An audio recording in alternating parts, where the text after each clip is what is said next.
शेगावमध्ये एका हॉटेलवर झालेल्या मारहाणीची घटना समोर आली आहे. खामगाव शेगाव रोडवरील हॉटेल बहिराम हंडी येथे जेवणाच्या थाळीवरून झालेल्या किरकोळ वादाने अचानक हिंसक वळण घेतल्याची माहिती समोर आली आहे.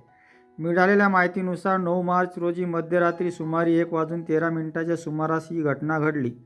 फिर्यादी निशांत भास्कर वोगटे राहणार अंबिकानगर घाटपुरी नाका खामगाव हे आपल्या मित्रासह जेवणासाठी हॉटेलवर गेले होते.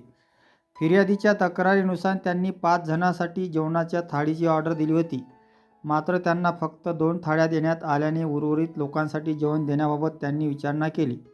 याच कारणावरून वाद निर्माण झाला. फिर्यादीच्या म्हणण्यानुसार त्यावेळी उपस्थित असलेल्या काही व्यक्तींनी संगनमत करून लोखंडी पाईप आणि काठीने मारहाण केल्याचा आरोप करण्यात आला आहे.